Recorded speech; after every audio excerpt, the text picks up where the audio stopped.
The iron fence still stands today, twisted into impossible spirals that hurt your eyes to follow, metal bent and curved as if it were soft clay in the hands of a child.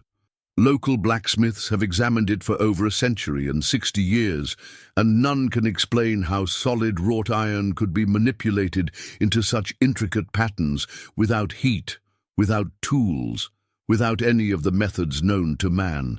But what disturbs them most is not the impossible craftsmanship. It's the fact that on cold winter mornings, when frost covers everything else in Charleston County, those twisted iron bars remain warm to the touch, as if the hands that shaped them left behind something more than fingerprints. The year was 1853, and the shadow of civil war was already falling across South Carolina. The great plantations that had built Charleston's wealth were struggling with changing times, new laws, and growing tensions between North and South. But at the Ravens Hollow home for foundling children, these larger troubles seemed distant compared to the daily challenge of caring for dozens of orphaned souls with limited resources and even less hope. Matron Cordelia Blackwood had arrived at Ravens Hollow 3 months prior, appearing at the front gate on a morning when the previous matron had been found dead in her bed, her face peaceful but her hair turned completely white overnight. The Board of Trustees, desperate to fill the position before the state inspector arrived, had barely glanced at Cordelia's credentials. She claimed experience at similar institutions in Virginia, carried letters of recommendation that seemed genuine enough, and most importantly, she was willing to accept the meager salary they could afford. What struck the trustees immediately was her presence. Cordelia was a tall woman, perhaps 40 years of age, with steel-grey hair pulled back in a severe bun and eyes the color of winter storms. She moved with absolute purpose, her footsteps echoing through the orphanage's halls with the rhythm of machinery, precise and unrelenting. When she spoke, which was rarely, her words carried the weight of absolute authority, as if questioning her decisions was not merely inadvisable, but physically impossible. The children, ranging in age from 4 to 16, had initially been terrified of their new matron. She implemented rules with military precision, established schedules that accounted for every minute of their waking hours, and demanded standards of behavior that seemed impossibly high for children who had known little but abandonment and neglect. Yet within weeks, something remarkable began to happen. The orphanage, which had been on the verge of closure due to mismanagement and scandal, began to run with clockwork efficiency. Timothy Weatherby, the institution's bookkeeper and the only employee who had worked there longer than 6 months, watched these changes with growing unease. The previous matron, Mrs. Ashworth, had been kind but ineffectual, allowing the children to run wild while the building crumbled around them. But under Cordelia's management, repairs were completed with miraculous speed, supplies appeared when the budget shouldn't have allowed for them, and the children themselves seemed to be transforming from wild, desperate creatures into model citizens. But it was the way these transformations occurred that troubled Timothy. He had never seen Cordelia discipline a child in the traditional sense. She never raised her voice, never used physical punishment, never even seemed to threaten consequences for misbehavior. Instead, she would simply look at the offending child with those storm-gray eyes, and something would pass between them. Something that Timothy couldn't identify, but which left the child permanently changed, permanently compliant. Young Margaret Sinclair, barely 8 years old, and known for her tendency to steal food from the kitchen, had been caught red-handed with a loaf of bread tucked under her nightgown. Timothy had braced himself for tears, for punishment, for the usual dramatics that such incidents provoked. Instead, Cordelia had simply knelt before the child, placed one pale hand on Margaret's forehead, and spoken in a voice so quiet that Timothy had to strain to hear. "Stealing is born from fear of want," she had said, "but there is no want here anymore. There is only order and purpose, and the certainty that all needs will be met in their proper time. Do you understand, child?" Margaret had nodded, her eyes glazing over slightly, and from that day forward she never again took so much as a crumb that wasn't freely given. But more than that, she seemed to have lost something essential to her nature, some spark of mischief or rebellion that had made her recognizably human. She became perfectly obedient, perfectly quiet, perfectly empty. Timothy began to document these changes, keeping careful notes in a journal he hid behind the account ledgers. Child after child underwent the same transformation under Cordelia's care. Rebellious teenagers became model students. Crying infants fell silent at her approach. Even the most traumatized children, those who had arrived at Raven's Hollow, bearing the invisible wounds of abuse and abandonment, seemed to find peace in her presence, though it was a peace that looked disturbingly similar to the quiet of the grave. The physical changes to the orphanage itself were equally mysterious. Walls that had been cracked and crumbling for years suddenly appeared solid and newly painted, though no one could remember seeing workmen or purchasing supplies. The ancient heating system, which had barely functioned even in mild weather, now kept every room warm and comfortable despite the harsh winter. Most puzzling of all was the iron fence that surrounded the property, a barrier that had been installed decades earlier to keep the children contained and unwanted visitors out. The fence had been built to utilitarian specifications, straight iron bars connected by simple horizontal supports, functional but entirely without artistry. Under Cordelia's tenure, it began to change. Timothy first noticed it on a Tuesday morning in December when he arrived early to prepare for the monthly inspection. The section of fence near the main gate appeared different, though he couldn't immediately identify how. The bars seemed to curve slightly, creating subtle patterns that drew the eye and held it. By the end of the week, the transformation was undeniable. The entire fence had been altered, its straight lines replaced by flowing curves and spirals that formed intricate designs of breathtaking beauty. It was as if someone had taken molten metal and shaped it by hand, creating artwork that belonged in a palace rather than surrounding an orphanage. But there were no signs of tools, no evidence of heat or hammering, no explanation for how solid iron could be reshaped so completely. Timothy confronted Cordelia about the fence on a Friday afternoon, finding her in her office reviewing the children's behavioral reports. "Matron Blackwood," he began, trying to keep his voice steady, "I need to ask you about the fence.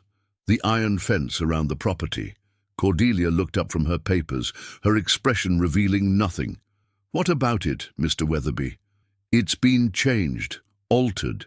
The design is completely different from what was there before." Timothy gestured toward the window, where the transformed fence was visible in the late afternoon light. "I need to know who authorized this work, how it was paid for, and why there's no record of it in our accounts." For a long moment, Cordelia simply stared at him with those unsettling grey eyes. Then she set down her pen and folded her hands in her lap. "Mr. Weatherby, have you ever considered that some improvements cannot be measured in terms of cost and labor, that some changes occur not because they are planned and implemented, but because they are necessary?" "I don't understand," Timothy said, though he feared he was beginning to understand all too well. "The fence serves a purpose," Cordelia continued, her voice taking on a hypnotic quality that made Timothy's thoughts feel sluggish. "It keeps unwanted influences away from the children under our care, but its previous form was crude, inefficient. The new design serves the same function but does so with elegance." Timothy found himself nodding, though part of his mind screamed warnings he couldn't quite process. "But how was it done? When was it done? I'm here every day, and I never saw any work being performed." Cordelia smiled, and in that smile was something that made Timothy's blood run cold. "Some work is best performed when curious eyes are elsewhere, Mr. Weatherby. Late at night, when the children are sleeping and the world is quiet, there are opportunities for improvement." That night, Timothy resolved to stay at the orphanage after hours, to discover once and for all what was happening in the darkness. He hid himself in the groundskeeper's shed, a small building that offered a clear view of the fence while keeping him concealed from anyone moving about the property. Armed with a lantern and his journal, he settled into wait, determined to solve the mystery that was consuming his peace of mind. The hours passed slowly, marked only by the distant chiming of Charleston's church bells. Midnight came and went, then 1 o'clock, then 2. Timothy was beginning to think his vigil was pointless when he saw her. Cordelia emerged from the orphanage's main building, moving across the grounds with that same mechanical precision he had observed during daylight hours. But something was different about her now. In the moonlight, she seemed larger somehow, more solid, as if the darkness itself were adding to her substance. She walked directly to a section of fence that had remained unchanged, one of the few areas that still retained its original straight-line construction. Timothy watched in fascination as she removed her gloves, revealing hands that seemed to glow with a faint phosphorescent light. She reached out and grasped one of the iron bars, and Timothy gasped as he saw her fingers sink into the metal as if it were soft putty. What happened next defied every law of physics Timothy knew. Cordelia began to shape the iron with her bare hands, bending and twisting it into the same flowing patterns that decorated the rest of the fence. The metal glowed under her touch, becoming malleable despite the absence of any heat source. She worked with the focused intensity of a master craftsman, her movements graceful and sure, creating beauty from utilitarian ugliness with an ease that seemed supernatural. But it was not just the impossibility of what she was doing that terrified Timothy. It was the expression on her face as she worked. Gone was the stern but human countenance he knew from their daily interactions. In its place was something alien, something that had never been human and was merely wearing humanity like an ill-fitting disguise. Her eyes glowed with the same phosphorescent light as her hands, and her mouth was curved in a smile of such predatory satisfaction that Timothy had to bite his own hand to keep from crying out. As she worked, she began to hum, a low, thrumming melody that seemed to resonate in Timothy's bones. The sound was unlike any music he had ever heard, containing harmonics that human vocal cords could never produce. It was a song of metal and machinery, of gears turning and pistons firing, of steam and steel, and the relentless march of industrial progress. It took Timothy several minutes to realize that the fence was responding to her song as much as to her touch. The iron bars were moving of their own accord, flowing and reshaping themselves in time with the alien melody. What he was witnessing wasn't craftsmanship in any recognizable sense. It was something far stranger and more disturbing, a form of control over matter itself that belonged in the realm of fantasy rather than reality. When she had completed her work, Cordelia stepped back to admire her handiwork. The newly transformed section of fence matched the rest perfectly, its spiraling patterns creating an unbroken design of hypnotic complexity. She replaced her gloves, and instantly her appearance returned to normal, the phosphorescent glow fading until she looked like nothing more than a stern woman conducting mysterious business in the middle of the night. Timothy remained hidden in the shed until well after Cordelia had returned to the main building, his mind racing as he tried to process what he had witnessed. Everything he thought he knew about the world had been shattered in the space of an hour. The woman he worked alongside every day was not human, or at least not entirely human. She possessed powers that no mortal should command, abilities that allowed her to reshape reality itself according to her will. But even more disturbing than the revelation of Cordelia's true nature was the growing understanding of what she was doing to the children in her care. The same force that allowed her to bend iron with her bare hands was being applied to young minds, reshaping them with the same casual ease she had demonstrated with the fence. She was not caring for the orphans so much as she was remaking them, turning them into something that suited her purposes.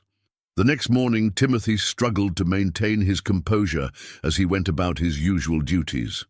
Every interaction with Cordelia felt charged with new significance. Every glance from her storm-grey eyes seemed to carry the weight of terrible knowledge. He found himself watching the children with fresh horror, seeing their perfect behavior not as improvement, but as evidence of fundamental violation, their quiet compliance not as peace, but as the stillness of the dead. His opportunity to act came 3 days later, when Cordelia announced that she would be traveling to Colombia to meet with state officials about additional funding for the orphanage.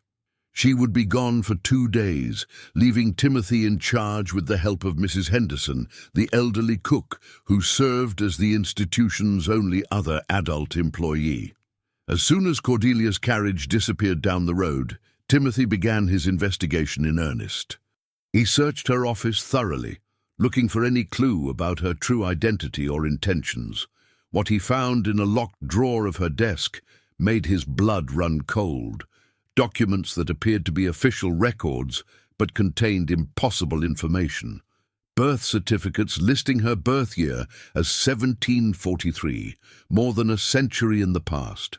Letters of recommendation from institutions that had been destroyed decades ago.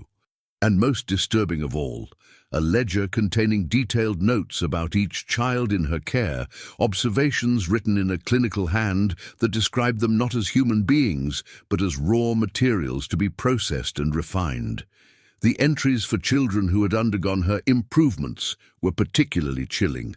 Margaret Sinclair, the girl who had been caught stealing, was described as malleable, responsive to basic conditioning protocols. A boy named James Morrison, who had been rebellious and violent when he arrived, was noted as successfully pacified, emotional responses minimized, suitable for industrial placement. Industrial placement. Timothy stared at those words, trying to understand their significance. What did Cordelia intend to do with these transformed children? Where were the ones who had graduated from the program? He realized with growing horror that in his 3 months of working alongside her, he couldn't remember a single child being adopted or transferred to another facility. They simply disappeared from the rolls, their absence explained by vague references to suitable arrangements. His investigation was interrupted by a commotion from the main dormitory. Mrs. Henderson was calling for help, her voice high with panic. Timothy rushed to see what was wrong and found the elderly woman standing in the doorway of the girls' sleeping quarters, her face pale with shock. "Mr. Weatherby," she gasped, "you need to see this. The children, they're all just sitting there." Timothy looked past her into the dormitory and felt his heart skip a beat. The dozen girls who slept in this room, ranging in age from 6 to 14, were all sitting upright on their beds, staring straight ahead with vacant expressions. They hadn't moved when Mrs. Henderson entered, hadn't responded to her calls, hadn't even blinked. He moved closer to the nearest child, a 10-year-old named Sarah, who had arrived only 2 weeks earlier. "Sarah," he called softly. "Sarah, can you hear me?" The girl's head turned toward him with mechanical precision, but her eyes remained unfocused, staring through him rather than at him. "Yes, Mr. Weatherby," she said in a flat, emotionless voice. "I can hear you. Are you feeling well? Are you hurt?" "I am functioning within acceptable parameters," Sarah replied, the words sounding strange and alien coming from a child's lips. "I am awaiting further instructions." Timothy's blood ran cold.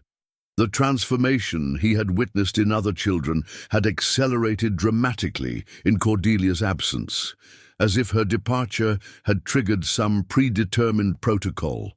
He moved quickly to the boys' dormitory and found the same scene repeated, 24 children sitting in perfect stillness, their humanity drained away until only hollow shells remained. Mrs. Henderson clutched his arm, her fingers digging into his sleeve. "What's wrong with them? What's she done to them?" Timothy didn't answer immediately. He was remembering the ledger entries, the clinical descriptions of the children as materials to be processed. Whatever Cordelia's ultimate goal, she had been preparing these children for something, transforming them into something that could serve her mysterious purposes. And now, with her away, the final stage of that transformation was taking place. He spent the next several hours trying to reach the children, to break through whatever hold Cordelia had placed on their minds. But his efforts were futile. They responded to direct commands with mechanical obedience, but showed no spark of individual will, no trace of the personalities they had possessed just days earlier. They were like clockwork automatons, sophisticated but soulless, perfect servants waiting for their master's return. As night fell, Timothy made a desperate decision. He gathered all the evidence he had collected, stuffed it into a leather satchel, and prepared to flee Raven's Hollow before Cordelia returned. He would take his findings to the authorities, to anyone who might believe his impossible story, and act to save the remaining children from whatever fate awaited them. But as he prepared to leave, he heard something that made him freeze with terror. From outside came the sound of Cordelia's voice, humming that same alien melody he had heard her sing while reshaping the fence. She had returned early, and she knew he had discovered her secret. Timothy crept to the window and peered out into the darkness. Cordelia stood in the center of the courtyard, her arms raised toward the star-filled sky. Around her, arranged in perfect concentric circles, were all the children from the orphanage.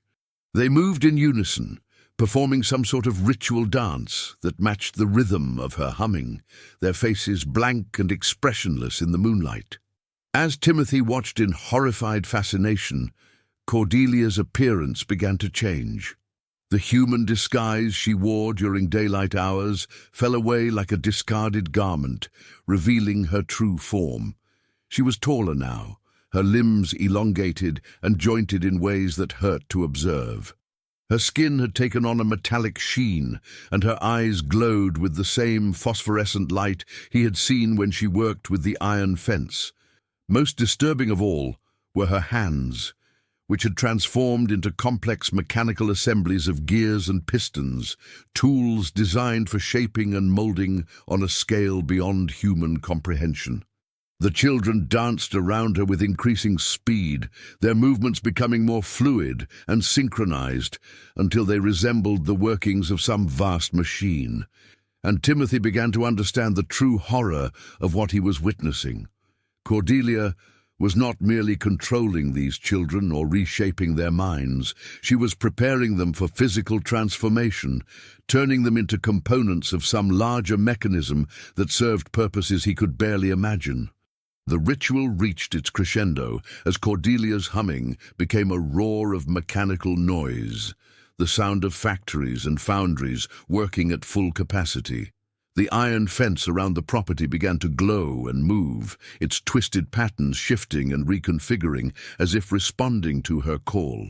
And the children, those poor hollow shells of humanity, began to change as well. Their skin took on the same metallic sheen as their mistress, and their movements became even more mechanical, more precise. Timothy realized with dawning horror that they were being transformed into something inhuman, something that could serve Cordelia in whatever grand design she was pursuing. Unable to watch any longer, Timothy grabbed his satchel and fled through the back door of the orphanage, running blindly through the dark streets of Charleston County. Behind him, the sound of alien machinery grew louder, punctuated by what might have been screams, or might have been the grinding of metal against metal. He ran until his lungs burned and his legs gave out, collapsing finally on the steps of St. Michael's Church as the first light of dawn began to creep across the sky. When the priests found him there hours later, babbling about iron fences and mechanical children, they assumed he had suffered some sort of breakdown and gently escorted him to the county asylum for observation. Timothy spent 3 months in that institution, trying unsuccessfully to convince doctors and officials of what he had witnessed at Raven's Hollow. But when investigators finally visited the orphanage, they found it completely abandoned, its buildings empty and its records mysteriously destroyed. The iron fence remained, twisted into those impossible spirals that no human hand could have created, but of Cordelia and the children there was no trace. The official report concluded that the staff had fled with the children during the night, probably to avoid prosecution for embezzlement or abuse. The case was quietly closed, and Ravenshollow was eventually demolished to make way for a cotton warehouse. But the fence was left standing, its twisted metal patterns too beautiful and too mysterious to destroy. Over the years that followed, Timothy's story became part of local folklore, dismissed by most as the ravings of a man driven mad by stress and isolation. But there were those who remembered the strange efficiency that had characterized Cordelia's brief tenure at the orphanage, the way the building had seemed to repair itself and the children had become unnaturally well behaved. In 1878, a similar phenomenon was reported at an orphanage in Richmond, Virginia. A new matron named Cornelia Blackwell had arrived to take charge of the institution, bringing with her the same mysterious efficiency and the same unsettling effect on the children in her care. When that facility was investigated following reports of unusual activity, investigators found another abandoned building and another fence of twisted iron that defied explanation. The pattern repeated across the South over the next several decades, always with slight variations in the matron's name and appearance, but always with the same results. Orphanages that had been failing would suddenly thrive under new management, only to be found empty months later, their charges vanished without a trace, and their grounds marked by impossible works of metallic art. The last confirmed sighting came in 1924 at the Mercy House Children's Home in Birmingham, Alabama. A matron calling herself Cordelia Blackthorne had taken charge of the facility in the spring, and by autumn the orphanage was running with clockwork precision.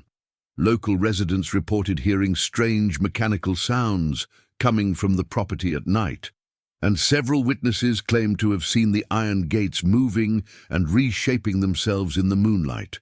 When authorities investigated, they found the same pattern that had been repeated for over 70 years. Empty buildings, missing children, and twisted metal that seemed to have been shaped by forces beyond human understanding. But this time, they also found something new: detailed blueprints hidden in the matron's quarters, plans for vast mechanical constructions that incorporated human components in ways that defied both engineering principles and moral comprehension. The blueprints were studied by the most brilliant minds of the age, engineers and scientists who tried desperately to understand what they depicted. The consensus was both fascinating and terrifying. The plans showed a machine of incredible complexity, something that could reshape reality itself on a fundamental level. But the human components were not merely operators or controllers of this device. They were integral parts of its structure, their consciousness and will subordinated to its larger purpose.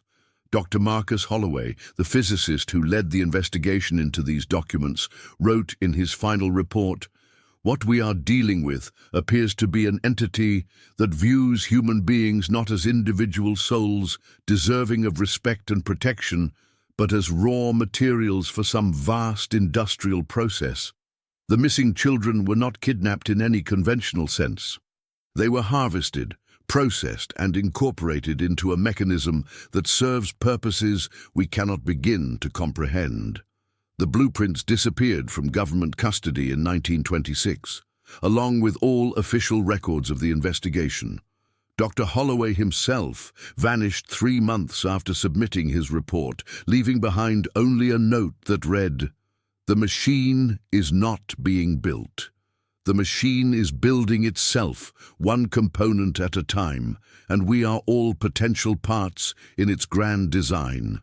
But today, the twisted iron fence from the original Ravenshollow orphanage stands in the Charleston County Historical Preserve, protected as a monument to unknown artisans and mysterious craftsmanship. Tourists come from around the world to photograph its impossible spirals and try to understand how solid metal could be shaped into such intricate patterns without tools or heat. But the locals know better than to touch those iron bars, especially on cold winter mornings when frost covers everything else but leaves the fence mysteriously warm. They remember the old stories, the whispered tales of children who vanished and a matron who was more machine than woman. They understand that some mysteries are not meant to be solved, and some artistry comes at a price too terrible to contemplate.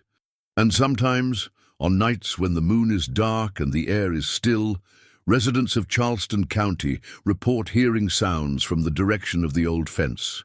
Not the music of wind through metal, but something deeper and more purposeful. The sound of vast machinery turning, gears engaging, and somewhere in the distance, the faint echo of children singing in perfect mechanical harmony. Because the machine that Cordelia began building all those years ago was never completed, only paused. And somewhere in the spaces between reality and nightmare, in places where iron can be bent by will alone and human souls can be reshaped like metal in a forge, the work continues, patient, methodical, and utterly inhuman, waiting for the day when the final components will be ready and the grand design can at last be revealed.